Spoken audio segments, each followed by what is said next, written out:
Hello, everyone. Welcome to the Tim Radio Show. I'm your host, Tim Radio. This is episode number 18. The Democratic debate last night happened.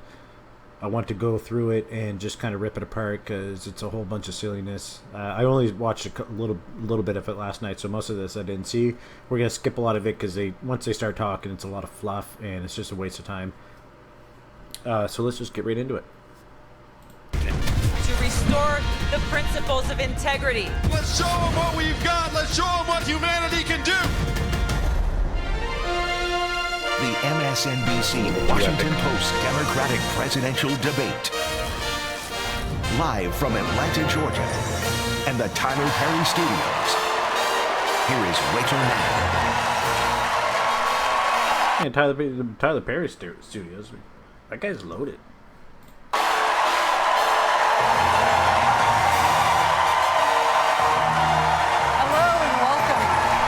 So we're not going to watch this. Hey, where's all the guys? The women only?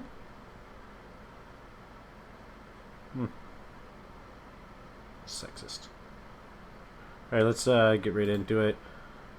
Look, she's just bouncy. It's not really a good presidential look. She should really kind of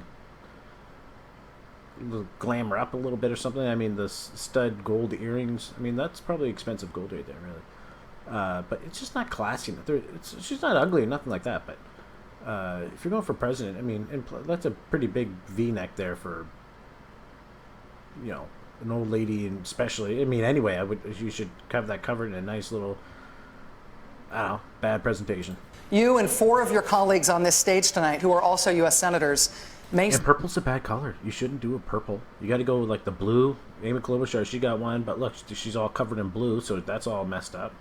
Bad choice there. Purple kind of stands out a bit, but look, looks like an old grandmother in a sweater. What the hell is that? Tulsi's got a good thing set up, all white, clean all white. That looks pretty tight. The suits are good. Suits are pretty default. Bernie Sanders can't stand up on his own. Kamala Harris, meh, whatever. Andrew Yang saying soon have to take that vote. Will you? He's definitely the tightest presentation right there, by far. Look at that guy. That's the gay guy, Buttigieg. You try to convince your Republican colleagues in the Senate to vote the same way, and if so, how? Of course I will. And the obvious answer is to say first, read the Mueller report, all 442 pages of it that showed how the president tried to obstruct justice. And when Congress failed to act at that moment, it meant the president felt free to break the law again and again and again. And that's what's happened with Ukraine. We have to establish the principle, no one is above the law. We have a constitutional responsibility and we need to meet it. But I want to add one more part based on today's testimony.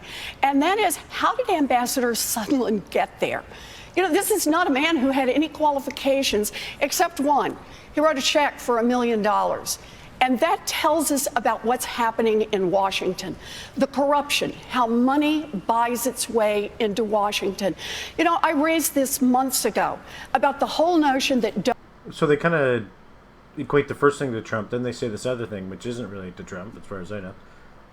But the whole part about the collusion and stuff, and like 400 and some pages and blah, blah, blah, that's kind of disingenuous. If you're going to say something, say it. Say it straight. Say, you know, when he said this, he blah, blah, blah. Like, quote him. That's going to be, you do your best thing. But anyway, you failed to get my attention, you grandma.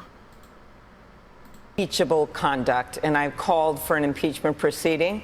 I just believe our job as jurors is to look at each count and make a decision. Me nervous. But let me make very clear that what this impeachment proceeding about is really our democracy at stake. This is a president that not only with regard to his conduct with Ukraine, but every step of the way puts his own private interests, his own partisan interests, his own political interests in front of our country's interest. And well, I would just say the political interests and the partisan interests are the interests of at least half the country, because half the country voted him, so that's kind of the deal. I mean, people didn't agree with what Obama did, but that's what he's supposed to do, is push for the very policies that got him elected, if you're actually sticking to what you're trying to do. But just like Trump trying to build a wall, they won't build him a wall. Like, so it's again, doesn't really make sense. And she's vibrating all over the place. With foreign affairs, leaving the Kurds for slaughter, sucking up to Vladimir. Leaving the Kurds to slaughter. They didn't. That part already ended. So factually, she's off now. She could have said that if it was still going on, but it's not. They just gave them a bunch of tanks and stuff, a couple troops, and then they just battled it out for a bit, and then it was done. It was. Putin every minute of the day. That is what this guy does. And I think it is very, very important that we have a president that's going to put our country first. I was thinking about this when I was at the Carter Presidential Museum. They always got to pull in something. Just recently, I was down at the local watering hole talking to the fellow Coleman, and they even said, we don't want guns. It's like, what? That didn't happen, and they definitely didn't say that. Same time, they're also focused on their more immediate daily economic and family concerns. How central should the president's conduct uncovered by this impeachment inquiry be to any Democratic nominee's campaign? So why do they keep making it about Trump and his impeachment inquiry stuff? Like, they keep trying to imply that they're doing all the testimonies and stuff like that, and it's proving to actually be false. Like, there's even further stuff. It's almost like the Republicans set them up. Like, they actually purposely set them up like this, because now it comes out in the testimonies and stuff saying Trump actually literally said, this is not a quid pro quo. I don't want anything. I just want him to do his job. Like, he literally said that, and the guy had to testify and say that under oath. Like, I think this was in yesterday's hearing. So for MSNBC to keep just hammering, and like already we're, a few minutes in, and just every question to all of them is what, just the same question over and over, different angled differently, so they don't get the crowd for president. How central would it be to yours? Well, Rachel, I don't know. Sadly, we have a president who is not only a pathological liar, he is likely the most corrupt president in the modern history of America. But we cannot simply be consumed by Donald Trump. Because if we are, you know what? We're going to lose the election.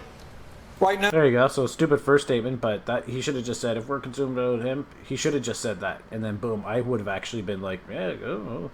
Now you got 87 million people who have no health insurance or are underinsured. We're facing the great existential crisis of our time in terms of climate change. You got 500,000 people sleeping out on the street. And how central would it be to you? Yes, all these people sleeping out on the streets in Democrat-run cities. Would it be to yours? Well, the constitutional process of impeachment should be beyond politics, and it is not a part of the campaign. But the president's conduct is. The impeachable conduct that we have seen in the abuse of power that we're learning more about in the investigations. But just to be clear, the president's already confessed to it on television. But that's just part of what we've seen. Under normal circumstances, a president would leave office after something that was revealed recently that barely got any attention at all, which was the president had to confess in writing, in court, to illegally diverting charitable contributions that were supposed to go to veterans. We are absolutely going to confront this president for his wrongdoing, but we are also each running to be the president. I mean, and that's kind of true, like what he said. Like, so his charity, he had the charity, whatever, the Trump organization or something like that.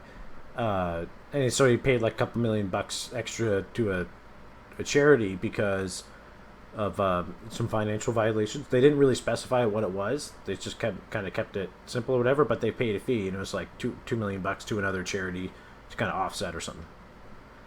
So yeah, but I mean, could have been a little tighter on that. Who will lead this country after the Trump presidency comes to an end, one way or the other. I'm running to be the president for that day.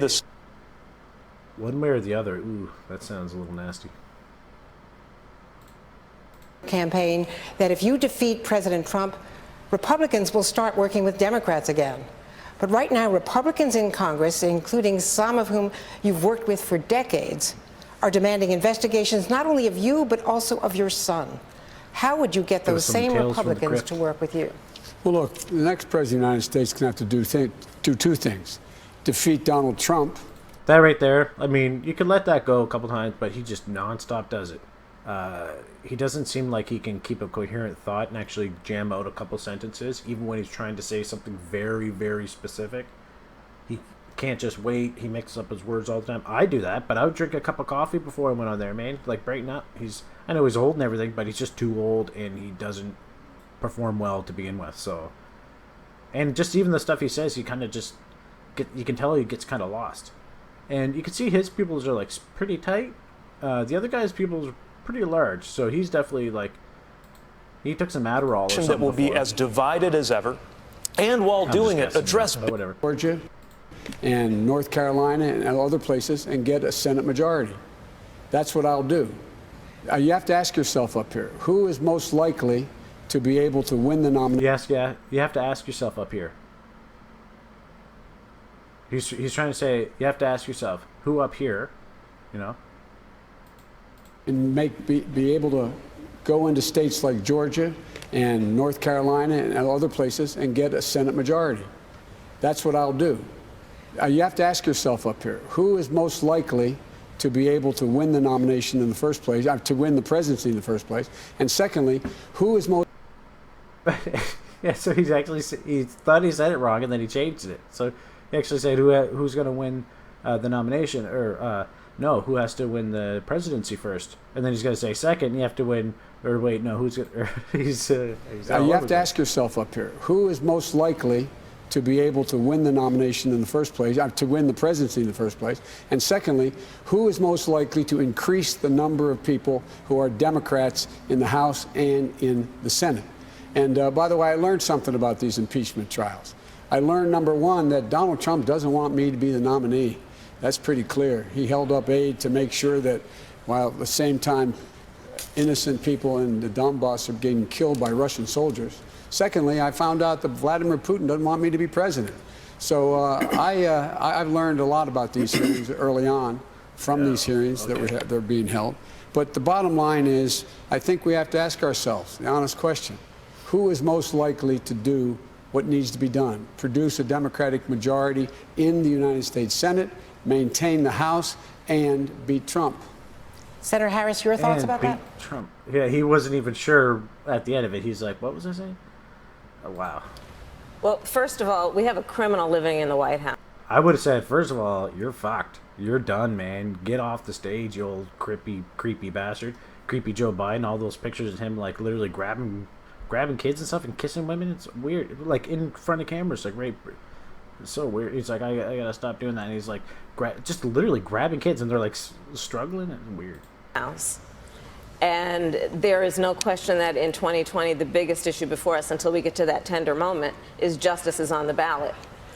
And what we saw today is Ambassador Sondland, by his own words, told us that everyone was in the loop. That means it is a criminal enterprise. What? How's it? It's literally the opposite. Everybody was in the loop. Everybody knew. It was like we're holding the aid, or like it's not being sent or whatever. And just like, yeah, he had asked him about this other thing, and the guy said, we didn't feel pressure based on that or anything. We knew of those two things, but they're not related. They're just, you can hold two pieces of data in your mind, and you don't necessarily have to say, well, I can't get this one if I don't do this one. They even testified to all that stuff, and everybody that said they heard stuff. So that's just silly stuff. And stop throwing your hands up like that. Like, what's this hand movement thing that she does? Engaged in by the president, from what we heard today, the vice president, the secretary of state, and the chief of staff. This not only points to the corrupt nature of this administration and the need for these impeachment proceedings to go forward, but it also points to another issue. And back to the question that you asked earlier, which is, what does this mean for the American people? Because what it means when I watch this is that there are clearly two different set of rules for two different groups of people in America. The powerful people who, with their arrogance, think they can get away with this, and then everybody else. Because I think this is the girl that when she was a prosecutor or something like that, she was prosecuting people that weren't she wanted to put in this law to charge parents if their kids skipped school. Like stuff like that. So what is she talking about? Here's the thing. For those working people who are working 2 and 3 jobs, if they don't pay that credit card by the end of the month, they get a penalty. For the people who don't pay their rent, they get evicted. For the people who shoplift, they go to jail. We need the same set of rules for everybody. And part of the reason I'm running for president is to say that we have to bring justice back to America for all people and not just for some. Thank you, Senator. Senator Warren, you have cast yourself as a fighter If you were elected, though. So wait, the justice in that case is for the credit card company. So it's like we got justice for the credit card company, so let's go get justice for the people against the president. You know, and then she's like 2 or 3 people have jobs, people with 2 or 3 jobs. Who has 3 jobs? Certainly not a full-time job. If you just happen to have like 3, I mean, some people work at 2 places, part-time 2 places. Same as working one place full-time. I mean, even if you do 60 hours, a lot of people at a full-time job just do 60 hours. Even a lot of people like that. Some people get paid extra for that. So, I mean, that's kind of silly. I don't know. So you would be walking into an existing fight, a country that is already very divided over the Trump presidency, among other things. Why are you smiling? Do you see that divide as permanent, or do you need to bring the country together if you become president to achieve your goals? So I think the way we achieve our goals and bring our away. country together is we talk about the things that unite us. And that is that we want to build an America that works for the people, not one that just works for rich folks. Yeah, you know, I have proposed a 2-cent. You make a top 1/10 of 1% big, pitch in 2 cents so everybody else gets a chance to make it. And here's the thing. That's something. Pitch in 2 cents. I mean, we're already pitching 25 cents, man. You're already making us pay 25 cents. So you're not saying pitch in 2 cents. You're saying pitch in 27 cents. That Democrats care about, independents care about, and Republicans care about. Because regardless of party affiliation, people understand across this country our government is working better and better for the billionaires, for the rich, for the well-connected, and worse for everyone else. We come together when we acknowledge that and say we're going to make real change. Thank you. Senator Booker, do you... I mean, nobody likes to see billionaires get away with stuff, but I don't really see them get away with, you know, more than, like, they get ripped, like, they get smashed with, like, think about all the actors and actresses and all these people that, you know, go bankrupt and stuff because they get, like, a tax bill and these kind of things. That happens. Like, I mean, why wouldn't it happen to a billionaire? Like, how are they, I mean, obviously they create companies and stuff, but average Joe can make a company and have a company car and get office space and write it off and etc. It's like those things are available, so it has nothing to do with your pay scale or class or anything like that. It just has to do with whether or not you exercise those abilities. And so you can't get mad at someone who's smart in accounting for using accounting techniques any more than you can get mad at a computer guy for making money off the computer when, you know, you're doing construction or something, or get mad at the guy that can just go work construction physically and you can't because you got no legs. You know, you can't just make up these things. You can't, oh, these people can't do this, so we gotta do some blanket statement thing that, like, none of these people are going to give any policies. They're not going to quote anything. They're not actually going to give numbers. They're not going to do anything like that. I would go up there with a flipboard. I would have paper or something with like little pictures on it. I'd be like, zoom in. You're gonna zoom in on my face, put it in front of my face, and be like, read this chart, man. Go Google it. You want to learn, like, this is the numbers, this is the policy, this is the thing, this is the quote. So and so said this. Look at the picture. This is it right here. Boom. Screen time. Agree with that strategy? Well, first of all, I think we all agree that we need to bring in a lot more. Look, man, you can put up both hands, have like 2 pictures in each hand, be like, look at this one, Hillary Clinton falling over because she's sick and ugly. And this other one here, this is, you know, Bill Gates laughing about dead babies like 8 times in a row. You know, get a tablet, get a iPad up there. You know, one of those new Made in America iPad.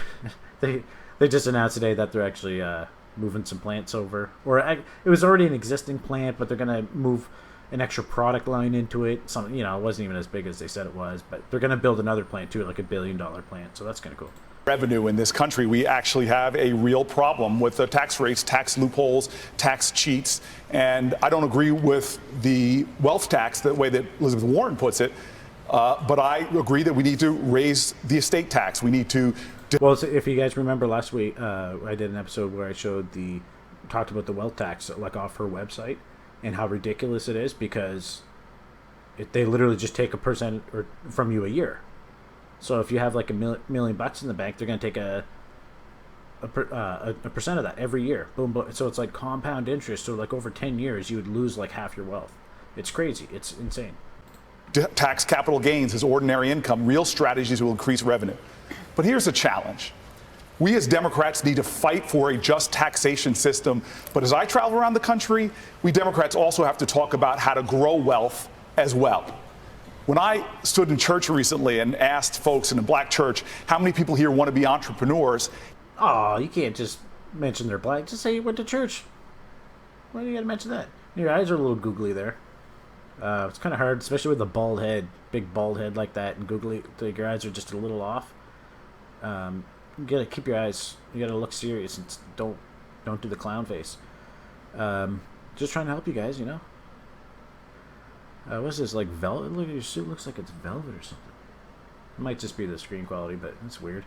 Yeah. So I actually kind of liked what he said, though. I mean, it was a good way to put it. It was phrased well.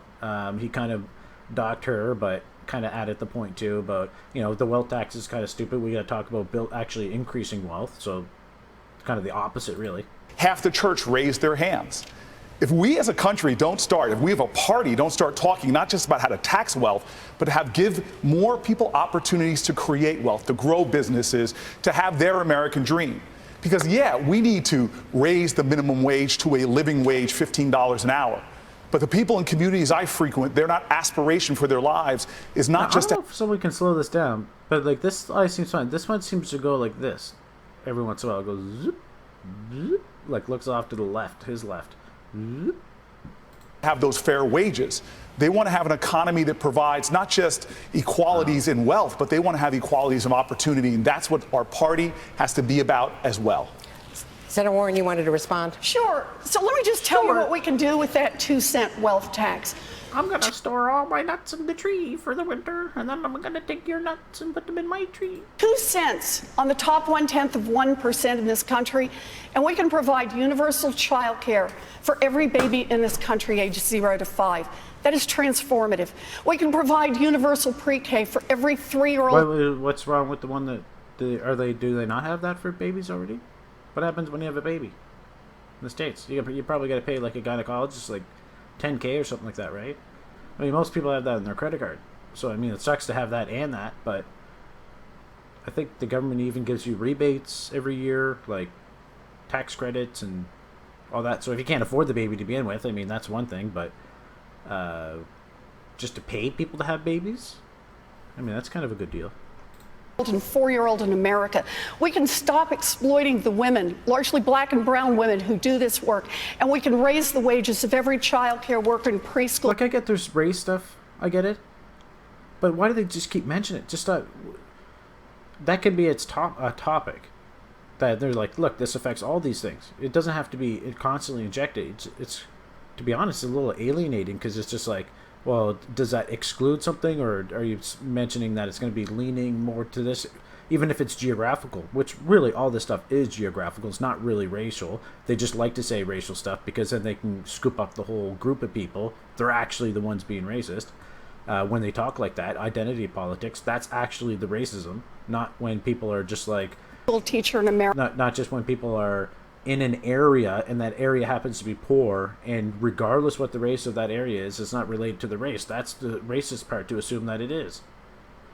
You know, so to say like, oh, the black people in Chicago can't get ahead and there's a lot of gun violence and stuff like that. You know, we got to control their lives more and impose more laws on everyone because we can't control, this situation can't be controlled or whatever, and these black people don't have proper, you know, this, that, and the other thing in that. But it's just people in that area. They could be any, you could just pull all those people out, put them somewhere else, they'd be fine. They'd like in a new area, they'd thrive. And then you put in, take out all the bad people from like Chicago, stuff like that, and then you could put any race in there, and you know, the same kind of stuff will bubble back up if there's still the same kind of corruption. If you still got the bad police chief or whatever, if you still got the bad district attorney, all those kind of things. If you still have those bad things, all that stuff's just going to climb back in again. All that evil is going to seep back into it. So it's just geographic stuff, how different like counties, different cities, different states are run with their policies, and the more restrictive they are, it's like the worse they are. Well, except how we're seeing in San Francisco now, where they're just saying like, you can piss on the street and we're not even excuse me, we're not even going to charge you. So you're allowed to sleep on the street, you're allowed to piss on the street, you're allowed to do all this stuff, but then literally everyone's leaving, and then it's going to be this shithole. And then whatever race that shithole ends up being predominantly, or even just having a significant percentage in, they're going to be like, oh, it's like this because it's racist. All the white flight, where, like how Michelle Obama was saying, the white flight, all the, people moved in and they moved out. They're going to say stuff like that. Like, it wasn't the case then. Like, a lot, there probably was a lot of racist movements and stuff, and all that. And there still is, but they just inject it into everything. Everything they say, every point they say, it's like him. Like, I went to a church with black people. It was a black church. And, oh, dude, okay, whatever. America. We can put $800 billion new federal dollars into all of our public schools. We can make college tuition free for every kid. We can put $50 billion into historically black colleges and universities. Historically black. There used to actually be there still is all black universities where they only take, I don't know if it's Haitian or just African American, or if there's I don't know if Indian counts, or I don't know how they actually count it, but if it's just non-white or what, I don't know. But they used to have, just because it was really only just African Americans at the time, and yeah, they had their own amazing universities, just incredible universities. But yeah, so I guess, a lot of people know that, so I don't know why she's singling that out again. It's just weird. And we can cancel student loan debt for 95% of the folks who've got it. 2-cent wealth tax, and we can invest in an entire... So everybody who wants to be, they're going to stop paying their debt. They're like, I'm going to not pay it, and then she's just going to cancel it for me. Generation. Let me let Senator Booker respond. Sure. Again, I agree with the need to do all of those things. We're all united in wanting to see universal preschool, and I'll fight for that. We're all united in wanting to fund HBCUs. Heck, I would. It stands ready to tackle big issues that didn't exist in the same way even a few years ago. Even on issues where Democrats have been on defense, like immigration and guns, we have a majority to do the right thing, if we can galvanize, not polarize that majority. For example, on health care. The reason I insist on Medicare for all who want it as the strategy to deliver on that goal we share of universal health care is that is something that, as a governing strategy, we can unify the American people around. So I think that's one of those things in the Democratic platform that you're not allowed to disagree with. So universal health care, if you're running as a Democrat, you're not going to see any of them say you can't have universal health care. So even Tulsi Gabbard, which is actually seems more Republican, really, or even libertarian, will even say, yeah, I'm sure she will, or she won't say it, but she won't go against it. That universal health care, everybody has to have universal health care, and there should be something to that. Maybe, that's a valid point, but whatever. This guy's definitely the cleanest and tightest with his presentation and stuff. He'll probably do good. Creating a version of Medicare, making it available to anybody who wants it, but without the divisive step of ordering people onto it, whether they want to or not. And I believe that commanding people to accept that option, whether we wait 3 years as Senator Warren has proposed, or whether you do it right out of the gate, is not the right approach to unify the American people around a very, very big transformation that we now have an opportunity to deliver. So he's basically saying for universal health care, we shouldn't force people into it. It should just be an option there that we present, and essentially saying not to get rid of private health insurance at the same time. So you could go either way. Thank you, Mr. Mayor. Kristen Welker. Let's talk about Medicare for all. Senator Warren, you are running on Medicare for all. Democrats. See Bernie get pissed. First of all, he had his hand. The other guy had his hand up first. Yang had his hand up, and then he just sticks his hand up. Big transformation that we now have an opportunity to deliver. Thank you, Mr. Mayor. Yeah, Yang was here the whole time. He puts his hand up. Which, who the hell is this guy? And then Bernie's like, big, those ape arms. He's got these weird gangly arms. Kristen Welker. Let's talk about Medicare for all. Senator Warren, you are running on Medicare for all. Democrats have been winning elections even in red states with a very different message on health care, protecting Obamacare. Democrats are divided on this issue. What do you say to voters who are worried that your position on Medicare for all could cost you? And I noticed this lightly. I was talking about this the other day. Why women all They're doing this whole eye thing now. This is a big thing. It's this weird glitter eye. I mean, you're a grown woman. You got glitter on your eyes. What the hell is that about? Critical votes in the general election. So I look at Put some on her eyes, man. She could be caked up a bit. out and I see tens of millions of Americans who are struggling to pay their medical bills. 37 million people who decided not to have a prescription filled because they just can't afford it. People who didn't take the tests the doctor recommended because they just can't afford it. So here is my plan. Let's pretty silly. Bring as many people in and get as much help to the American people as we can, as fast as we can. On day one, as president, I will bring down the cost of prescription drugs on things like insulin and EpiPens. That's going to save tens of millions, hundreds of millions of dollars for people. I'm going to defend the Affordable Care Act from the sabotage of the Trump administration. And in the first 100 days, I'm going to bring for all. I mean, It couldn't pass the United States Senate right now with Democrats. It couldn't pass the House. Nancy Pelosi is one of those people who then thinks it makes sense. We should build on Obamacare, provide the plan I put forward before anybody in here, adding a Medicare option in that plan. It really looks like his head's going to pop. And not make people choose. Allow people to choose, I should say. But if you go the route of my two friends on my right and my left, you have to give up your private insurance. 160 million people like their private insurance. And if they don't like it, they can buy into a Medicare-like proposal in my plan. Drug prices go down, premiums go down across the board. But here's the deal. They get to choose. I trust the American people to make a judgment what they believe is in their interest and not demand of them what the insurance companies. They want no competition. And so he has those gaffes or whatever they call them, but I mean they call it gaffes. He's fucking up. Just call him. He effed up. My friends say you have to only go Medicare. Has sickened the Democratic Party. What is the rot you see in the Democratic Party? That our Democratic Party, unfortunately, is not the party that is of, by, and for the people. I like her out of all the other candidates and stuff like that. Most reasonable, it seems like, most consistent.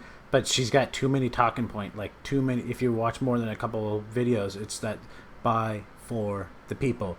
Now, and my brothers and sisters in arms, like there's too many tidbits that.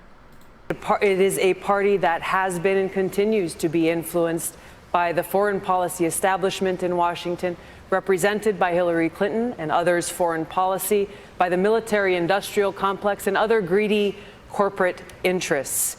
I'm running for president to be the Democratic nominee that rebuilds our Democratic Party, takes it out of their hands, and truly puts it in the hands of the people of this country, a party that actually hears the voices of Americans who are struggling all across this country, and puts it in the hands of veterans and fellow Americans who are calling for an end to this ongoing Bush, Clinton, Trump foreign policy doctrine of regime change wars, overthrowing dictators in other countries, needlessly sending my brothers and sisters in uniform into harm's way to fight in wars that actually undermine our national security and have cost us thousands of American lives. These are wars that have cost us as American taxpayers trillions of dollars since 9/11 alone, dollars that have come out of our pockets, out of our hospitals, out of our Democratic nominee for president of the United States, who during the Obama administration But she just has this attitude thing, like if she doesn't agree, like she's not gonna like. It's just this weird. It's a nice pause face. Just really angry. 4 years full-time on Fox News criticizing President Obama, That's who ridiculous, has spent full-time. Senator. That's who ridiculous. has spent full-time. Oh shit! Look at that. She's shooting off about Tulsi here. I think that it's unfortunate that we have someone on the stage who is attempting to be the Democratic nominee for president of the United States, who during the Obama administration spent 4 years full-time on Fox News. This reminds me of when Hillary Clinton's like, it's just awfully good that someone with the temperament of Donald Trump isn't in charge of the law in our country. And then he's like, because you'd be in jail. And then everybody's just like, wow, yeah. That's what's going to happen right here. Because she started the same way, and she's firing at the wrong person. News criticizing President Obama. So you basically just, she's saying that Tulsi was on Fox News for 4 years during Obama's administration, shooting off about him, saying he's making mistakes and all this. So why can't you do that? Who cares? I mean, if you disagree with something. That's who ridiculous, has spent full Senator time, Harris. That's who ridiculous. has spent full time criticizing people on this stage as affiliated with the Democratic Party. When Donald Trump was elected, not even sworn in, buddied up to Steve Bannon to get a meeting with Donald Trump in the Trump Tower, fails to call a war criminal by what he is as a war criminal, and then spends full time during the course of this campaign, again, criticizing the Democratic Party. What we need on the stage in November is someone who has the ability. I mean, it's pretty good composure to not look at her, because they're both looking forward, right? You're not really looking at, you're just looking at a blank crowd, really. I don't even know if you can see the crowd in this case. You might just see the lights, you know? But stay there and not get too crazy. And by that, we need someone on that stage who has the ability to go toe-to-toe with Donald Trump, and someone who has the ability to rebuild the Obama coalition and bring the party and the nation together. I believe I am that candidate. Thank you, Senator. Congresswoman Gabbard, I'll give you a chance to respond. Senator Harris. Okay, so it's good that she's actually going to respond. She could have just left it, but yeah, you got to. Harris is doing is unfortunately continuing to traffic in lies and smears and innuendos because she cannot challenge the substance of the argument that I'm making, the leadership and the change that I'm seeking to bring in our foreign policy, which only makes me guess that she will, as president, continue the status quo, continue the Bush-Clinton-Trump foreign policy of regime change wars, which is deeply destructive. This is personal to me because I served in Iraq. I left my seat in the state legislature in Hawaii, volunteered to deploy to Iraq, where I served in a medical unit where every single day I saw the terribly high human cost of war. I take very seriously the responsibility that the president has to serve as commander-in-chief, to lead our armed forces, and to make sure always, no, I'm not going to put party interests first. I will put the interests of the American people above all else. Thank you, Congresswoman. I want to briefly give Senator Harris a final second to respond. Oh, so that's pretty good. I believe that what our nation needs right now is a nominee who can speak to all people. I spent my entire career standing mostly in a courtroom speaking 5 words, Kamala Harris for the people. And it was about all the people, regardless of their race, regardless of their gender, regardless of where they live geographically, regardless of the party with which they're registered to vote or the language their grandmother speaks.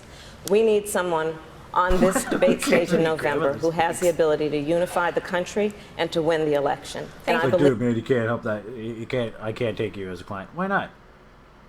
Pretty sure your grandmother's Italian and she doesn't speak English.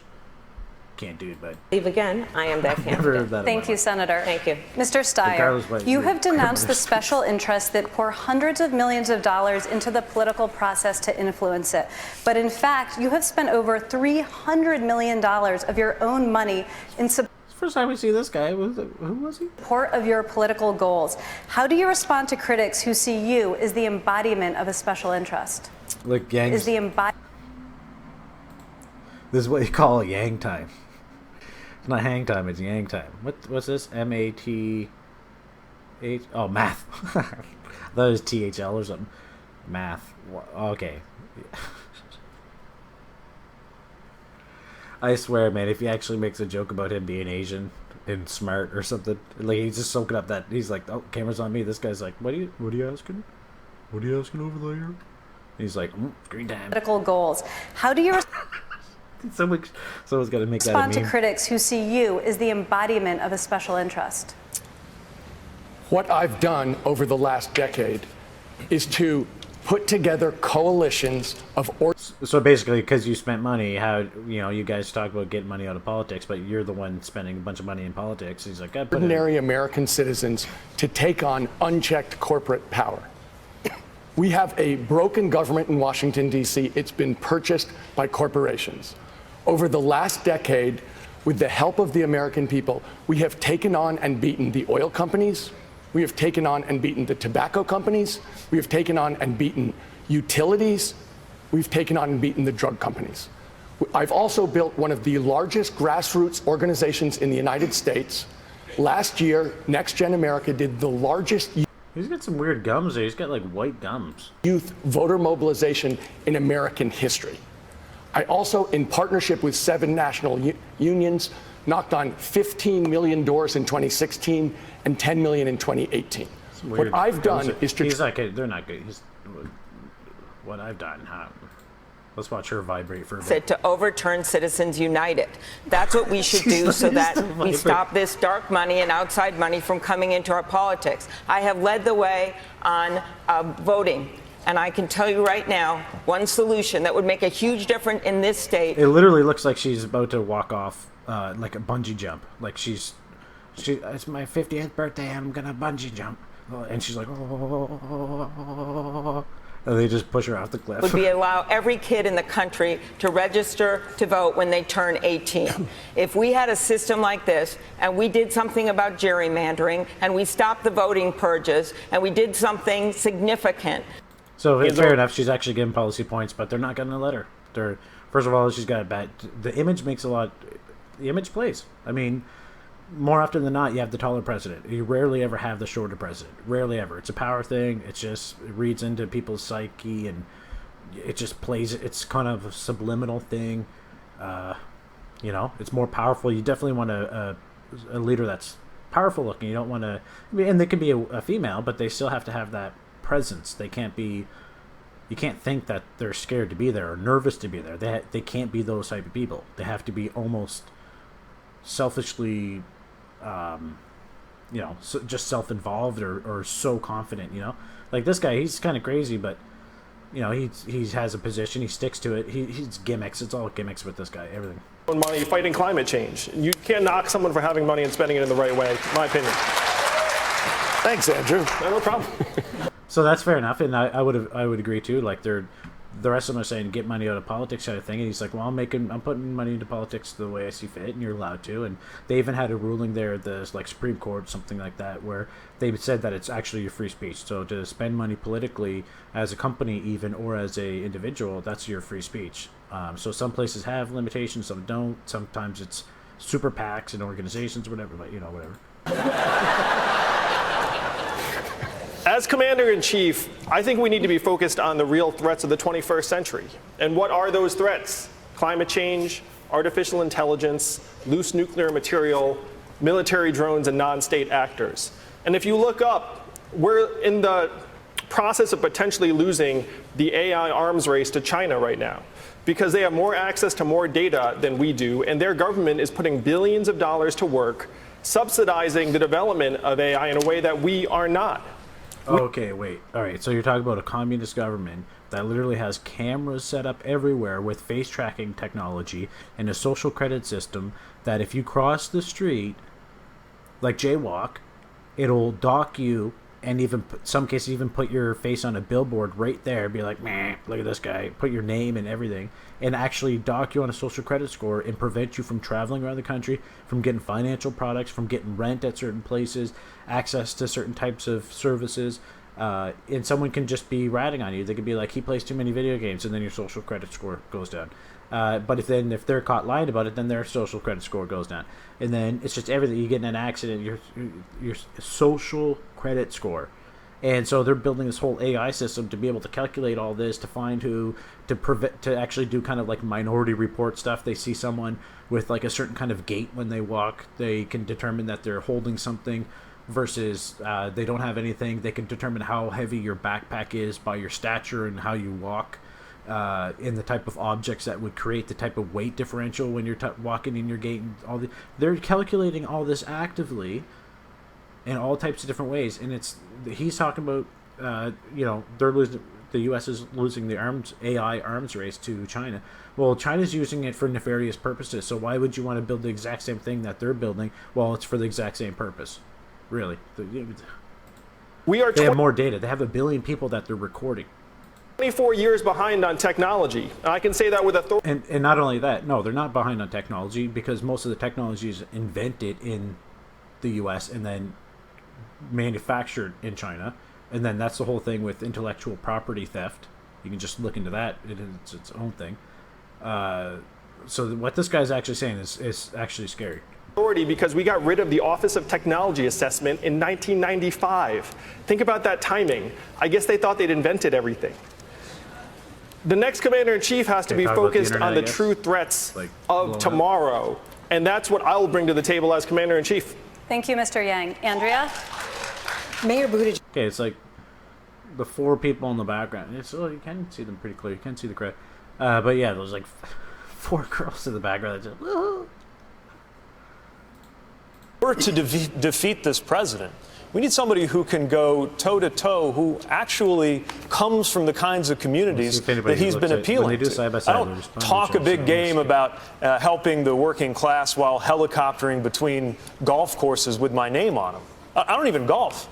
As a matter of fact, I never thought I'd be on a Forbes magazine list, but they did one of all the candidates by wealth, and I am literally the least wealthy person on this stage. I also wore the uniform of this country, and Okay, that's definitely not something to brag about if you're the least wealthy, because I'm pretty sure a couple of them, some of them are senators stuff, so they get good money from that. They make like 100 and some grand a year, but you're just basically saying I'm unsuccessful in what I do as a day job, and I have nothing to fall back on, guys. Come on, I need this job. I need the 400K. Okay, Donald Trump actually donates his 400K that he makes as president. He actually donates it. He doesn't even want it. And he's using that as, trying to use that as... what is at stake in the decision? It's like, I don't even play golf. I wouldn't want to go to a resort with my name on it and play a sport that I love playing. That's like saying, like, I run a computer shop. I wouldn't... like, if you owned a computer shop, you wouldn't want to go, like, massive computer businesses that you could fly to. That you fly to anyway. You're going to fly there or not anyway. You got to get you there somehow. You go do your thing. And Obama was like, they showed how much time, they tried to show how much time he spent golfing versus how much Trump plays golfing. And like both of them were like hundreds and hundreds and hundreds of hours.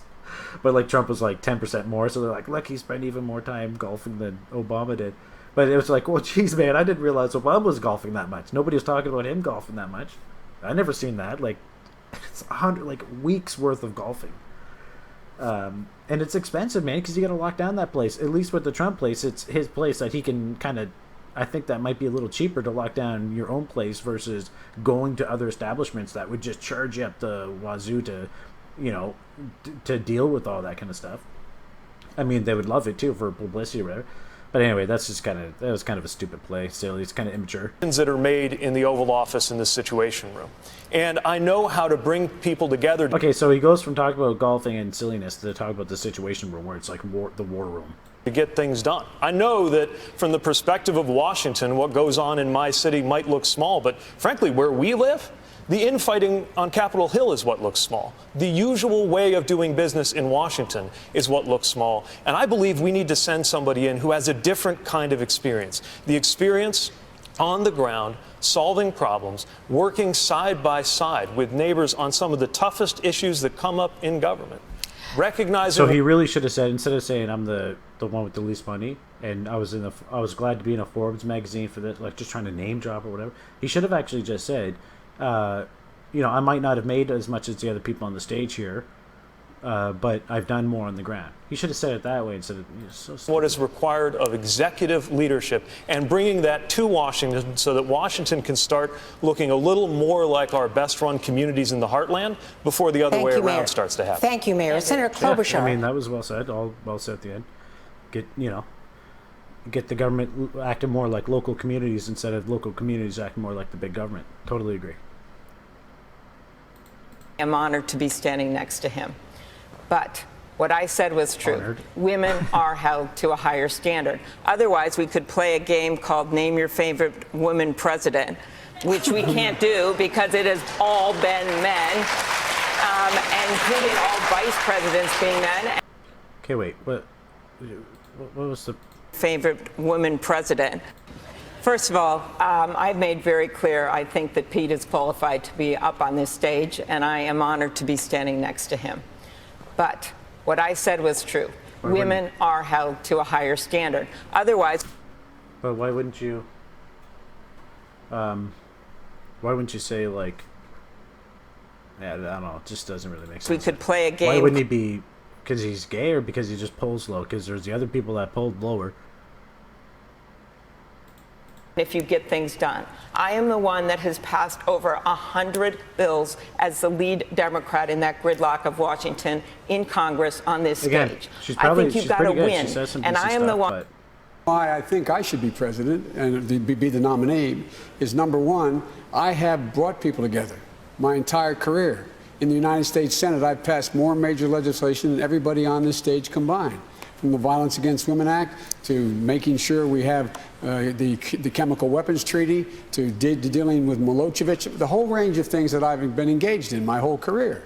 I've done it. I've brought people together. I'm always told by everybody on here, things have changed. You can't do that anymore. If we can't, I thought the question was initially asked of the senator, how do you unify this country? We have to unify this country. I have done it. I have done it repeatedly. And lastly, to be commander-in-chief, there's no time for on-the-job training.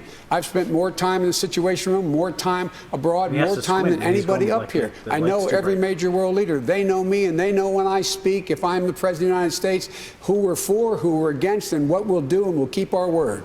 Thank you. Thank you. Yeah, but nobody actually cares what the other leaders think, man. What are you talking about the other leaders? You're just saying that you have some street cred. Mr. Vice President, Ashley. Senator Booker, one of the defining characteristics of the like black. Look at that. It's a demon. Trump presidency is that the American people hear from him directly all the time about everything, on Twitter and just about everywhere else. Setting aside your views of his tone, is that unfiltered communication something you as president would continue? Is this one of the norms broken by President Trump that needed to change? So look, this president has broken norms, as you've said. He used his platforms to demean, degrade, and divide this country in ways that are repugnant and appalling. But the next president, whoever they are, is going to have to be transform our energy system away from fossil fuel to energy efficiency and sustainable energy. See, the thing is, he's like old enough and raggedy enough, consistently enough, and like baggy clothes, always ugly hair. Like, just shave your head or something. Get it, like, what you always got stuff flying around. You know, he had some teeth thing done there before, because he used to have some pretty big chompers there. You got those big Dumbo ears and stuff. So they kind of like, oh, he's kind of a cute old man type thing, right? He's like a, so people actually do really like him just because he seems honest. He believes what he's saying, and they kind of like what he's saying. But I mean, the guy wouldn't survive. He just wouldn't. I just don't think. Even on issues like guns, the American people. And it'll be sad when he dies. Like, it'll be a sad day when he actually ends up dying. But I wouldn't say it's going to be too long. And look at those peoples, man. Holy cow. Those things are wide open. People are coming together to end the horrific level of gun violence. So I believe, we got to deal with Trump, but we also have to have an agenda that brings our people together. Yeah, man, look at those. Jeez, that's like maximum. Can you not see?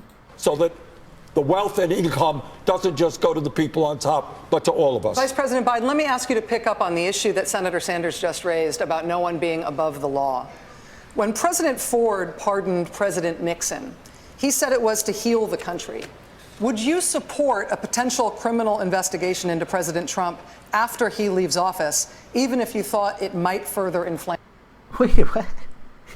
So they say, like, this Ford pardoned Nixon so that Nixon basically wouldn't go to jail or whatever, and people who were for him and people were against him, it would have divided it if he had to, let him be charged or whatever. But then to say, would you charge him when he gets out? Meaning, like, would you go investigate him, not to charge him because he didn't actually do anything criminal yet, but would you investigate him when he gets out to see if he did something illegal when he was in? Versus actually he was caught doing something illegal and then he's not going to be prosecuted when he gets out. Right? So it's not even the same thing. Like, she should have just said, if Trump's committed, if it's found that Trump committed a crime, will you give him a pardon afterwards? Or will you not? Like that would be the same question. Blame the country's divisions. And what a turd, man. I've tried watching her show a few times. She's such General of the United States, not the president's attorney, private attorney. And so I would, whatever was determined by the Attorney General, I support it, that I appointed. Let them make an independent judgment. And Papua New Guinea. That is the entire list, and we need to get off this list as soon as possible. What's he saying here? What would you do as president to ease that financial burden? There are only 2 countries in the world that don't have paid family leave for new moms, the United States of America and Papua New Guinea. That is the entire list, and we need to get off this list as soon as possible. I would pass paid family leave as one of the first things we do. I have 2 kids myself who are 4 and 7, one of whom is autistic. I think he said, okay, first of all, that's not true, because some will only pay for the mother, and he's saying paid family leave. Most countries only would cover some type of assistance for the mother, and usually that's if they're employed or something like that, or it's just a base rate thing that, you know, like you get X amount per kid or something like that, just as a, you know, socialized kind of payments thing or whatever. I don't know what they call it, but so that's not actually really true. Either way he said it. It's not true globally, and it's not true locally that they don't really have that, because they have that, like most employers would give that to you. So the majority of people are covered under that kind of situation as a whatever. Autistic and has special needs, and it's breaking families' backs. We need. Wait, what? He has one and it's breaking families' backs? I have 2 kids myself who are 4 and 7, one of whom is autistic and has special needs, and it's breaking families' backs. Yeah, because you're making us pay for it. It's breaking our backs to pay for your kid, man. Okay, your kid. What's the extra money, you know, for autistic kid? It's just extra classes or something, like different kind of classes. I mean, you don't put them on meds or something, do you? I hope you don't put your autistic kid on meds. It's not right. It could be free. We need to start supporting our kids and families from the beginning, because by the time they're showing up to pre-K and kindergarten, in many cases they're already years behind. Studies have shown that 2/3 of our kids' educational outcomes are determined. Yeah, I don't know. Did this economically, and I want to make sure like that we numbers, like last year, X amount of this or whatever, not 2/3 of families, because it's not true. You go look at the stats. Like, I can guarantee when they do a fact checking on this kind of stuff, it's going to be no, not technically right. No, not technically right. help people, because as just pointed out, we are way behind the curve, our country is, when it comes to providing paid family leave and childcare. We must do this, and we will do this if we have the right person heading up the ticket so we can win big. But what I have heading up the ticket so we can win big. What the hell is that? What kind of phrase is that? See Kamala Harris shoot off. for things just because they sound good on a bumper sticker and then throw in a free car. I think that we have an obligation as a party to be, yes, fiscally responsible, yes, think big, but make sure we have people's backs and are honest with them about what we can pay for. And that is everything from sending rich kids to college for free, which I don't support, to kicking $149 million off their health insurance, current health insurance, Thank you, in Senator. 4 years. Thank you. Boom. Totally right. Totally valid. Yeah. Just think we have to be smart about how we do this. Thank you, Senator. And Senator Harris, why 6 months, and also how would you pay for that? Sure, and everybody, please visit my website, kamalaharris.org, for the details on everything I talk about. 6 months. So part of how I believe we're going to win this election is So how are you going to pay for it? So talk about how you pay for it. Stop sidetracking. It's going to be because we are focused on the future. We are focused on the challenges that are presented today, and not trying to bring back yesterday to solve tomorrow. So on paid family leave, it is no longer the case in America that people are having children in their 20s. People are having children in their 30s, often in their 40s, which means that these families and parents are often raising young children and taking care of their parents, which requires a lot of work, from traveling back and forth to a hospital, to daycare, to all of the activities that are required, much less the health care needs that are required. Are you paying for it? And what we are seeing in America today is the burden principally falls on women to do that work. And many women are having to make... Yeah, the guy can't have the baby. The guy can't breastfeed. Of course it's going to fall on the mother. That's where the guy traditionally would go to work and the mother would take care of the house. He would bring home the bacon, she would cook it. That's fair. I mean, I grab the bacon... we can flip it. You can flip it. You can totally flip it. You can bring me the bacon. I'll cook it. That's fine. It's just you stack a couple things together, and then okay, that's easy for you to do, and this is easier for me to do. Or you can flip it. That's cool. Just let guys have some babies. But how are you going to pay for it? How are you going to pay for it? That was the question. How are you going to pay for it? You don't have to keep talking about the problem. The premise of the question was that's a problem. The question really is what's a very difficult choice. Whether they're going to leave a profession for which they have a passion to care for their family, or whether they are going to give up a paycheck that is part of what that family relies on. So 6 months. You know, if this was me, I would just go up there and I'd be like, for all those people who have to still drive that clunk of a car, that, you know, have trouble buying new tires and have to buy the baby stuff for the new baby, and have to go on an hour bus ride because they can't live too close to the school, and people who can't afford to go on nice vacations, and people who don't like billionaires, and then people who don't get to, and he just lists all the people that don't have something. He just try to scoop them up all in one basket and be like, I'm gonna fix all this. All the people who can't afford a nice computer, all the people who can't get enough video games, all the people. The guy out there with that illness. What's that illness called? Oh yeah, you have that? Yeah, so that thing too. All the people with that. For all the blind people, we got to do stuff for blind people. Can you can't hear? Well, I'm not going to give you a sign language guy because that's going to cost me money to talk. But we'll tax somebody and get something like that set up somewhere. Whatever. It's just stupid. Like everything they just riddle off all these people with problems and then. Of work that I am doing that is focused on women and working women in America and the inequities and therefore the injustice that it takes you to get to work. What we've seen in California is, as a result of policy, we have millions too few housing units. Building new housing a long time ago, affordable housing. Also private. You know who's to build affordable housing? I think Trump made a lot of money building that. Like, government, the government gives these contractors and stuff money, or rebates or tax incentives and stuff like that to build these homes, and actually subsidizes the cost partially, and it's kind of like a win-win. You know, people locally get cheaper housing, and then the contractor's able to actually do it and make a profit. But no, so they don't like it when Trump did it, but they want to do it. Just with someone else, I guess. Developers. If it's their buddy. They've gone up to mansions. They're not building the little 2-bedroom, 1-bath house that I grew up in. Garage converted to be a bedroom for my 3 brothers. So I've got to. So always got. We had to. Oh my god.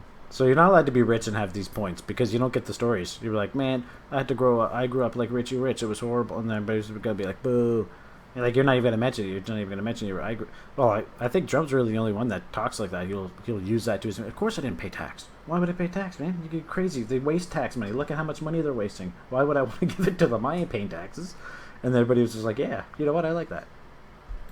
A plan for 3.2 million new housing units in America. Those are housing units for working families, for the working poor, for the poor, for seniors who want to.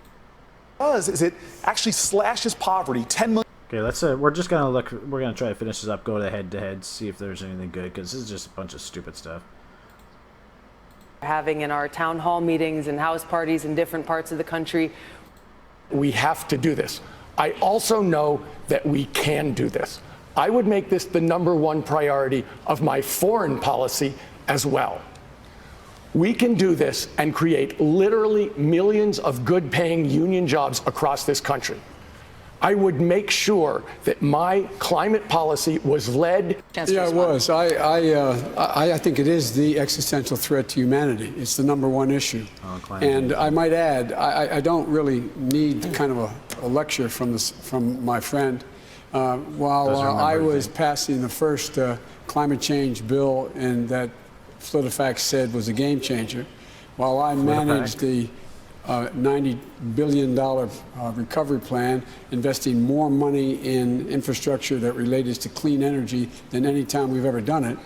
My friend was producing more coal mines and produced more coal around the world, according to the press, than all of Great Britain produces. Now, I welcome him back into the fold here. And he's been there for a long while. But the idea that we talk about where we started and how we are, let's get this straight. I think it is the existential threat of all time. Thank you, Mr. Vice President. You may respond, Mr. Steyer. Look, I came to the conclusion over Yes, I made a lot of money on coal plants. 10 years ago that climate was the absolute problem of our society and was the unintended consequence of our whole country being based on fossil fuels. Everybody in this room has lived.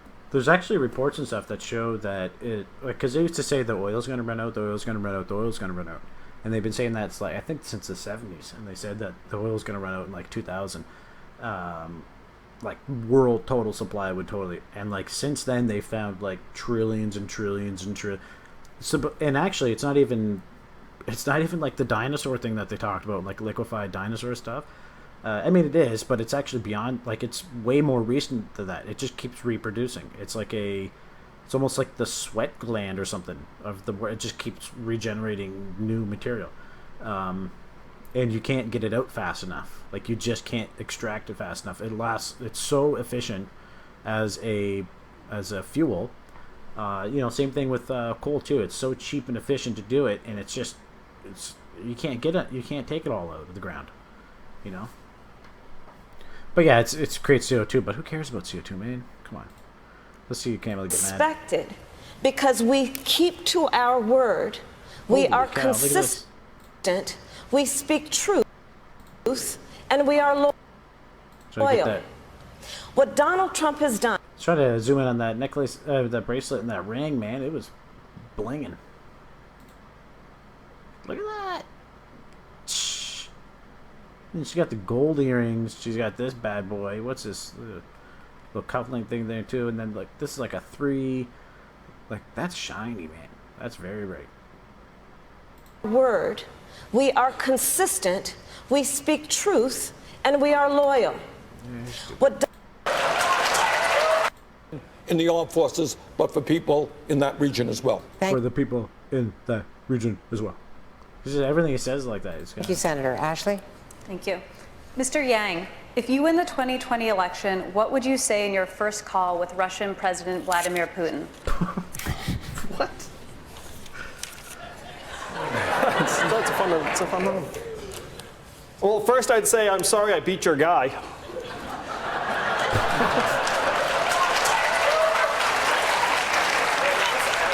Or not sorry. Not sorry. And second, I would... Tried to be witty, actually effed it up. He didn't even get it right. I'm sorry I beat your boy. Well, wait a minute, I'm not. Oh, everybody laughs. Good stand-up routine. Say the days of meddling in American elections are over, and we will take any undermining of our democratic processes as an act of hostility and aggression. The American people would back me on this. We know that they've found an underbelly and they've been clawing at it, and it's made it so that we can't even trust our own democracy. The third thing I would say is that we're going to live up to our international commitments. We're going to recommit to our partnerships and alliances, including NATO. And it was James Mattis that said that the more you invest in diplomats and diplomacy, the less you have to spend on ammunition. That has to be the path forward to opportunities in this country. So, for example, what I want to do is for our federal lands, I want to bring in 10,000. I think they saw a reference to, there's another part where Tulsi and her go at it.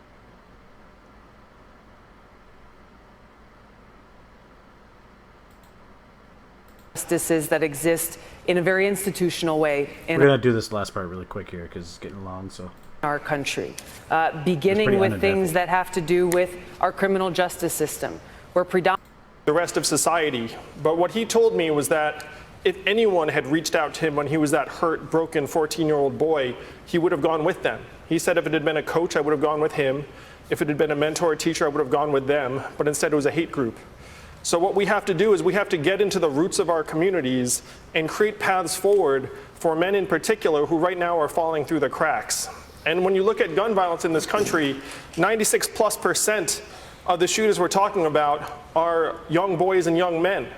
We have to, as a country, start finding ways to turn our boys into healthy, strong young men who do not hate, but instead feel like they have paths forward in today's economy. Mr. Yang, thank you for that. Vice President outreach to African... Because you wouldn't expect them to say that, because everybody else is talking about minority women. Like, it's just like that's the transgender minority women in wheelchairs. Like, and not to diminish that, it's just like that's what I mean. That's like 0.0001% of the population. Why did they even talk about it?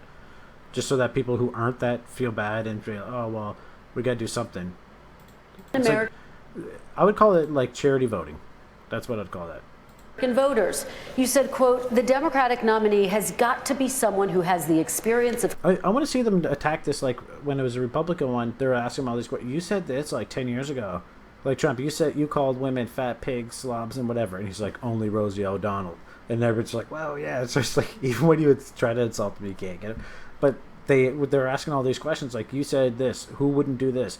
On the stage, who wouldn't back this? And then like getting them all infighting and all this kind of stuff. This one, they're just like, what would you say to Putin on the phone call? What would you do for this kind of group?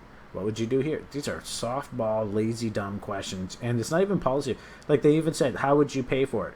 And if they're not answering it within like 10 seconds, the moderator should be saying, how are you going to pay for it?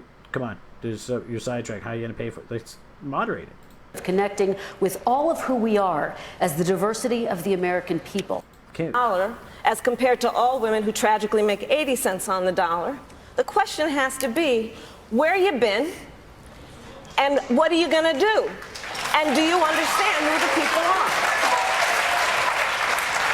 And I'm running for president because I believe that we have to have leadership in this country who has worked with and have the experience of working with all folks. And we've got to recreate the Obama coalition to win. And that means about women, that's people of color, that's our LGBTQ community, that's working people, that's our labor unions. But that is how we are going to win this election, and I intend to win. Senator Harris, thank you. Mayor Buttigieg, your response to that? What's wrong? I mean, unions have pretty good setup. Like, they're like little tiny little Democratic parties. Like, they get to kind of vote sometimes. Sometimes they're forced into stuff. Sometimes, but it's kind of a nice voting type thing. It's, you know, workers kind of control or whatever. But what do they have? How is that? What's the working for them part? Like, what do they need? I don't even know what that's about. My response is I completely agree. Like, union workers are not getting 80 cents on the dollar. Like, I guess she says women are. I don't think she's making 80 cents on the dollar. And I welcome the challenge. And actually, I would go check that out. Be like, how much do you make as a senator or whatever you were doing versus your counterparts? Were you making 80 cents on the dollar? I don't think so. Of connecting with black voters in America who don't yet know me. And before I share what's in my plans, let me talk about what's in my heart and why this is so important. As mayor of a city... This is where he makes the Christian case, because I'm sure this is what he's going to do. He's talking about the black vote, which is largely Christian, like hugely Christian, some Muslim. Muslims do not mesh well with gays. It's not really compatible too well with most people who practice it devoutly. With Christians, they consider it a sin, but they would forgive you if you repented for it, or at least acknowledged it as a sin. But you're still going to have a hard time convincing them that they would pick you over. They would rather pick Joe Biden than pick you. Super old, creepy white dude over a gay guy. And sorry, but this is probably where he's going to make that case. That is racially diverse and largely low income. For 8 years, I have lived and breathed the successes and struggles of a community where far too many people live with the consequences of racial inequity that has built up over centuries but been compounded by policies and decisions from within living memory. I care about this because my faith teaches me that salvation has to do with how I make myself useful to those who have been excluded, marginalized, and cast aside. And I swear I did not see this. I did not see that. I just know I know these candidates quite well. I've seen a lot of things, and he even set it up. He set himself up to he could have just went and said that, and those type of voters would have picked up on it. But to actually preface it with specifically the black vote, oppressed in society. And I care about this because while I do not have the experience of ever having been discriminated against because of the color of my skin, I do have the experience of sometimes feeling like a stranger in my own country, turning on the news and seeing my own rights come up for debate, and seeing my rights expanded by a coalition of people like me and people not at all like me, working side by side, shoulder to He won't say he's gay. shoulder, making it possible for me to be standing here wearing this wedding ring in a way that couldn't have happened 2 elections ago, lets me know just how deep my obligation is to help those whose rights are on the line every day, even if they are nothing like me in their experience. Mayor Buttigieg, thank you very much. So it's like I wasn't racially profiled against, but sometimes I kind of feel like it's. I mean, I would say gays probably have it worse than most races do right now. I mean, there's more homophobic people than racists. I'm pretty sure. I mean, I've seen more anti-gays, and like nobody actually cares about gay, but it's like, and it really doesn't seem like the stereotypical. You know, there's no flamboyancy. That's kind of a stereotype thing, but or usually they have some feminine features. There's some type of femininity to it. Sometimes a stance or some demeanor in some kind of way. You rarely see it where there's no indication at all, and you would just assume. But even if whatever the case, he should just be proud about it and say, like, look, man, I'm a gay man. I had to go through some struggle. Why not? Just because I'm white, man. So what? Gay is a struggle. Struggle being gay, man. You know, especially you want to get married, you want to wear wedding ring and stuff like that. And I'm a Christian guy.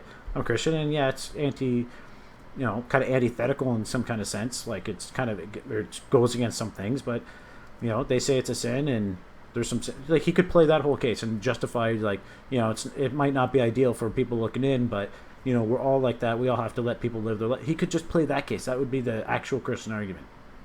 Senator Harris, quick response. But he didn't. It's identity politics. He doesn't care. Look, there's a lot at stake in this election. Oh my God, I can't hear. And I've said it many times. 5% of African Americans have paid it off. I believe that means everyone on this stage should be embracing student loan debt forgiveness. It will help close the black-white wealth gap. Let's do. What? How does giving rich white kids free tuition debt expungement, whatever, the same help reduce that gap? I mean, there's probably more white kids with debt for college than there are black kids with debt to college. There's less black people in the States, first of all. So even just if it was equal percentages per capita of each race, it would still be less than. So unless there's like no white people going to college, you're just going to do this for all white kids. And then there's going to be a good chunk of black kids in there that got to do it. But it's going to be like 20 million to 1. Do something tangible and real to make change in this country. Senator Warren, thank you. Ashley. Senator Warren, back to you. You've said that the border wall that President Trump has proposed is, quote, a monument to hate and division. Would you ask taxpayers to pay to take down any part of the wall on the nation's southern border? So, if there are parts of the wall that are not useful in our defense, of course we should do it. The real point here is that we need to stop this man-made crisis at the border. Trump is the one who has created this crisis, and he has done it in no small part by helping destabilize the governments even further in Central America. He has withdrawn aid. That means that families have to flee for their lives, have to flee for any economic. Okay, he pulled aid because they were smashing the border. He's like, you guys don't take care of your border, we're not giving you aid. And then, lo and behold, Mexico actually sends their army up to the border and stops the cartels from sending people over so that they can get the aid. Economic opportunity. You know, when I found out that our government was... I mean, I wish these people actually knew what was going on. I mean, do they not? Are they just lying, or are they just stupid, or are they just making stuff up, or what are they doing? Actually taking away children from their families. You actually don't. The problem is you don't actually know it's their family. They come in and they actually cycle the kid back and forth. So the kid gets sent back, and they're just people can cross the border if they have a kid. So they're like literally recycling kids over and over and paying the family of the kid to do it. So when they separate them, it's because they don't know who these people really are, and also in different facilities they have the kids in one facility and the parents in the other, because they don't know who these other parents are too. They don't know who the creeps are, who the freaks are.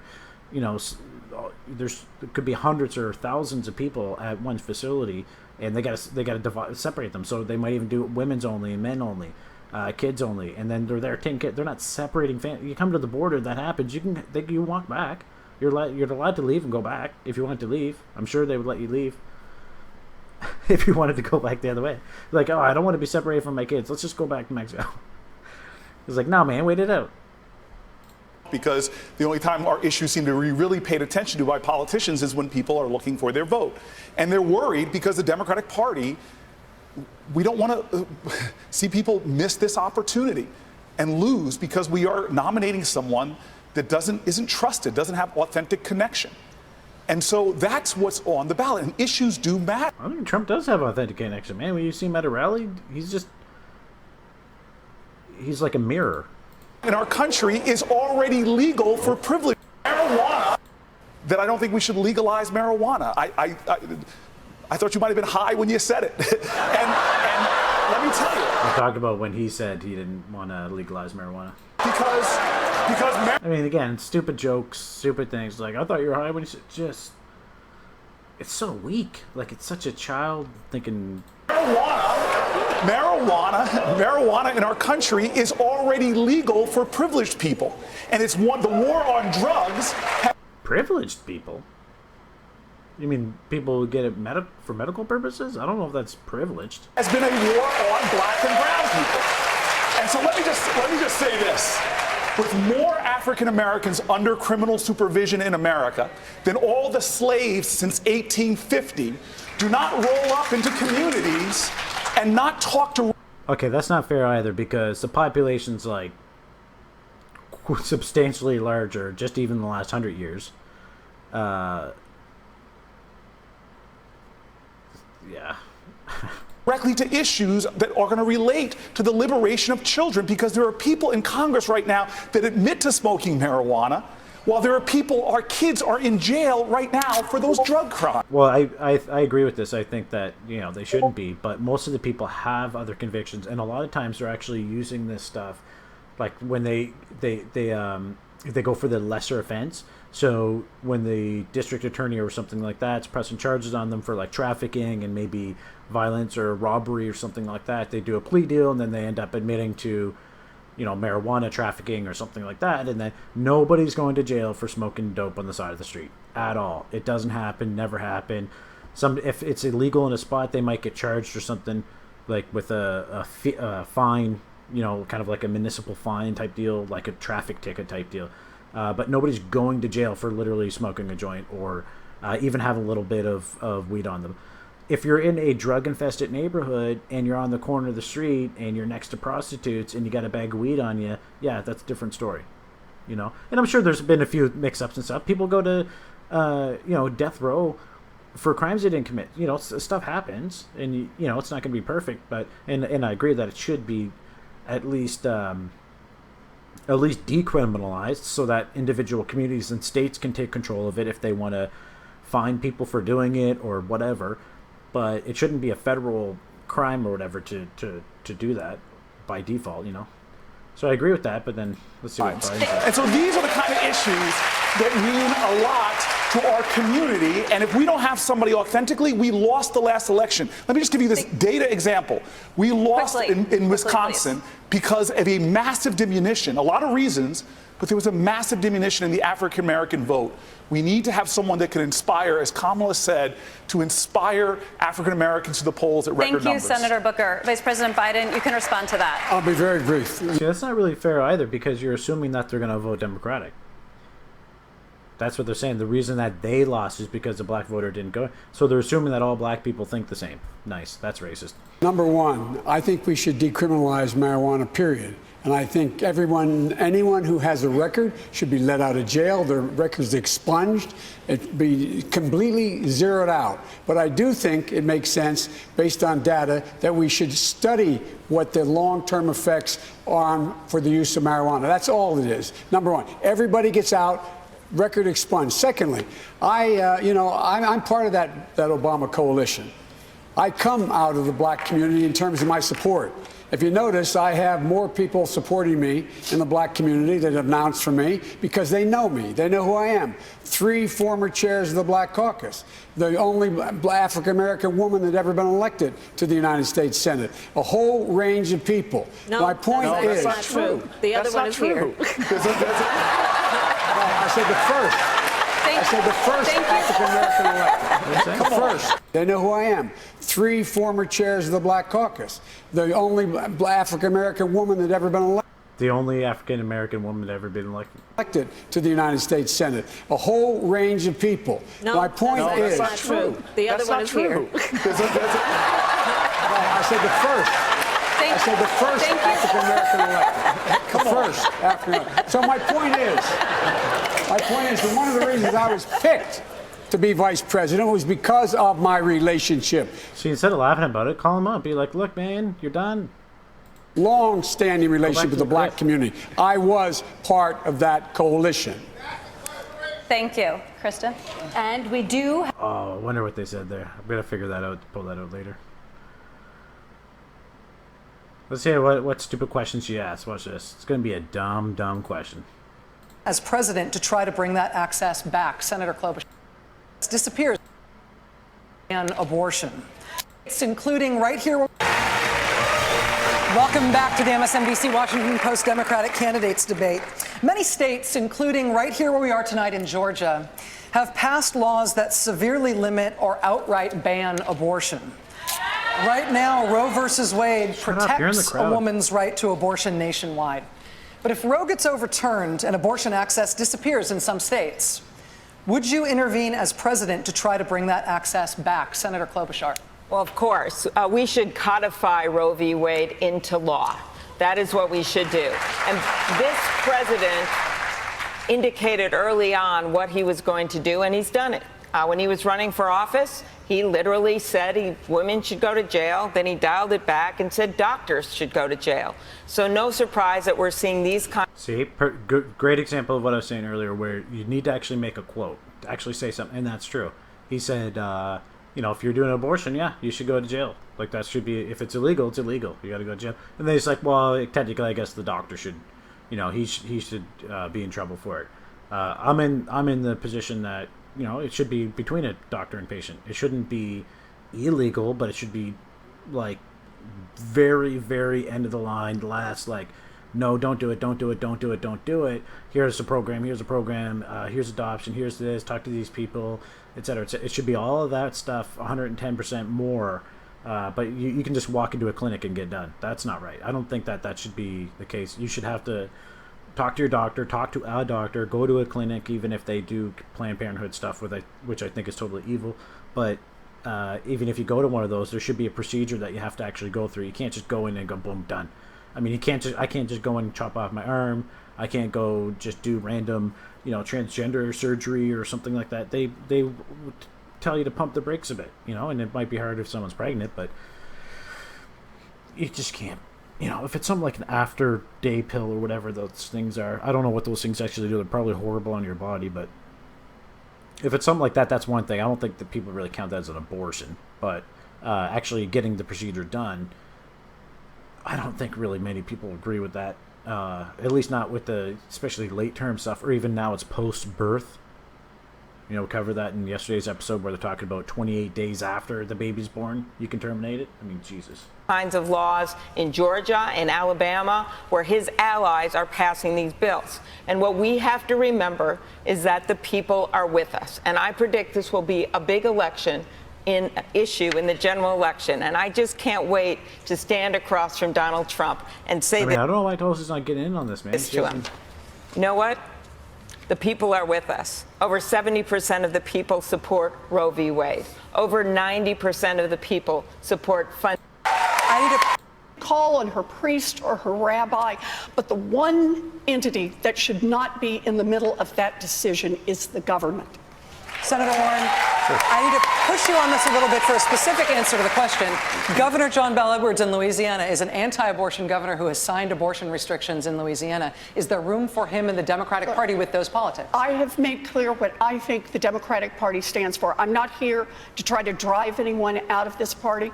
I'm not here to try to build fences. But I am here to say this is what I will fight for as President of the United States. The women of America can count Senator on Warren, me. thank you. Senator Sanders, I'll give you 30 seconds. Amy mentioned that women feel strongly on it. Well, let me just tell you that if there's ever a time in American history where the men of this country must stand with the women. This is the moment. Yeah, okay, whatever. By over 70% of Georgians is the result from voter suppression. This gets back to the issue about making sure we are fighting every securing our decisions made in those big white buildings come into our lives, our homes, our families, our workplaces, and our marriages. And I would submit that this is the kind of experience we need, not just to go to Washington, but to change it before it is too late. Mr. Mayor, thank you. I need to Congresswoman jump Gabbard, on in the here. original question of voting Thank rights, you. please. I mean, voting rights are essential for our democracy. Securing our elections is essential for our democracy. I've introduced legislation called the Securing America's Elections Act that mandates paper ballots to make sure that every single voter's voice is heard. But I want to get back to Pete Buttigieg and his comment about experience. Pete, you'll agree that the service that we both have provided to our country as veterans by itself does not qualify us to serve as commander-in-chief. I think the most recent example of your inexperience in national security and foreign policy came from your recent careless statement about how you as president would be willing to send our troops to Mexico to fight the cartels. As commander-in-chief, leader of our armed forces, I bring extensive experience serving for 7 years in Congress, on the Foreign Affairs Committee, on the Armed Services Committee, on the Homeland Security Committee, meeting with leaders of countries around the world, working with military commanders of different commands, dealing with high-level national security briefings, understanding what's necessary, the preparation that I've gotten to walk in on day one to serve as commander-in-chief. Congresswoman, thank you. Mr. Mayor, I'll allow you to respond. I know that it's par for the course in Washington to take remarks out of context, but that is outlandish even by the standards of today's politics. Are you saying that you didn't say that? I was talking about U.S.-Mexico cooperation. We've been doing security cooperation with Mexico for years, with law enforcement cooperation and a military relationship that could continue to be developed with training relationships, for example. Do you seriously think anybody on this stage is proposing invading Mexico? That's not what I said. I'm talking about building up alliances. And if your question is about experience, let's also talk about judgment. One of the foreign leaders you mentioned meeting was Bashar al-Assad. I have, in my experience, such as it is, whether you think it counts or not, since it wasn't accumulated in Washington, enough judgment that I would not have sat down with a murderous dictator like that. So I actually thought it was, I was thinking it was Kamala Harris that said this, because I just saw a clip of this before. So I'm glad I found it, because I thought I had missed it somewhere in the process here. But actually getting mad at her because she sat down with Assad, who is, I guess, Iranian dictator type deal or something like that. There was kind of questions whether or not he was working with the Russians and whether or not he did the chemical attack on his people. And supposedly that was false. He didn't, but there's debate whether he did or didn't actually attack his own people or with chemical weapons, and so it was a whole thing. And she actually sat down with him and did this meeting or whatever, and so he's calling her out on it. Congresswoman Gabbard, let me allow you to respond. Thank you. You were asked directly whether you would send our troops to Mexico to fight cartels, and your answer was yes. The fact checkers can check this out. No. But your point about judgment is absolutely correct. Our commander-in-chief does need to have good judgment. And what you've just pointed out is that you would lack the courage to meet with both adversaries and friends to ensure the peace and national security of our nation. I take the example of those leaders who have come before us, leaders like JFK, who met with Khrushchev, like Roosevelt, who met with Stalin, like Donald Trump, Reagan, who met and worked with Gorbachev. These issues of national security. You can see he's pissed. Like he didn't really show anything at all, but you can tell he got mad at that. Roosevelt, who met with Stalin, like Donald Trump, Reagan, who met like Reagan. Look, see, he didn't like that response, and you could see that little, furrow, whatever you call it. Like Reagan, who met and worked with Gorbachev. These issues of national security are incredibly important. I will meet with and do what is necessary to make sure that no more of our brothers and sisters in uniform are needlessly sent into harm's way fighting regime change wars that undermine our national security. I'll bring real leadership and experience to the White House. I've got to respond. Senator Sanders, I'm going to have a original point. The American people understand that the He political... should have fought for that. He should have fought it. It was a direct response. He could have. I think the moderated thing's allowed to do it. That I would not have sat down with a murderous dictator like that. Congresswoman Gabbard, let me allow you to respond. Thank you. I mean, that was pretty good clicking there. You were asked directly whether you would send our troops to Mexico to fight cartels, and your answer was yes. The fact checkers can check this out. No. But your point about judgment is absolutely correct. Our commander-in-chief does need to have good judgment. And what you've just pointed out is that you would lack the courage to meet with both adversaries and friends to ensure the peace and national security of our nation. I take the example of those leaders who have come before us, leaders like JFK, What happened to the mic there for a second? Who met with Khrushchev, like Roosevelt, who met with Stalin, like Donald Trump, Reagan, who met like Reagan, who met and worked with Gorbachev. These issues of national security are incredibly important. I will meet like Reagan, Roosevelt, who met with Stalin, like Donald Trump, Reagan, who met. Finishes her sentence and looks at him like, psh, he ain't got nothing to say. Like Reagan, who met and worked with Gorbachev. These issues of national security are incredibly important. I will meet with and do what is necessary to make sure that no more of our brothers and sisters in uniform are needlessly He's holding sent. his breath. See that?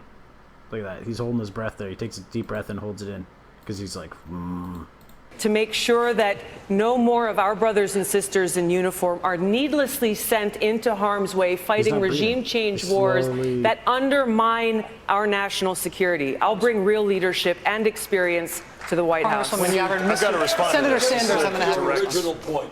He doesn't have a response to that. The American people understand that the political system we have today is corrupt.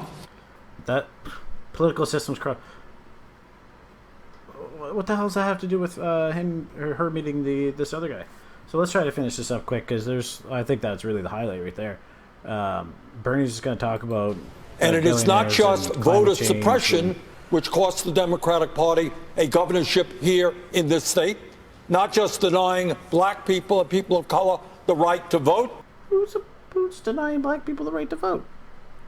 You know, actually, the whole premise of that thing, the argument there is the fact that some black people don't have ID. So it's like, wait, are you suggesting that?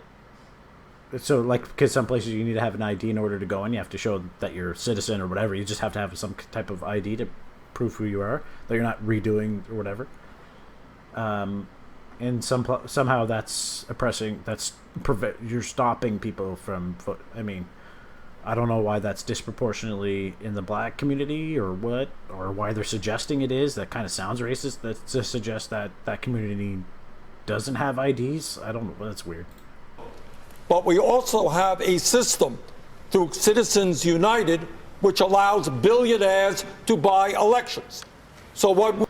And again, talking about that thing we pointed out earlier, how they ruled, the courts actually ruled it's a fundamental right to be able to do that. You can't overturn that because they determined that that's part of free speech, is your ability to spend as much money as you want. Doesn't matter. It's your money.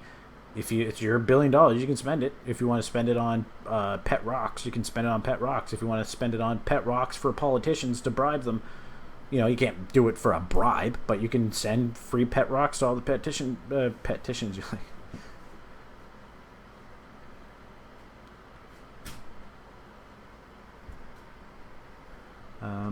All right, so let's just try to pick this up at the end here, see what he says. The government in Washington, D.C. is broken. I know that it's been purchased by corporations.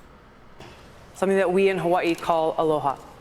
Every single person deserves to be treated with respect, regardless of race, religion, or gender, or even your politics.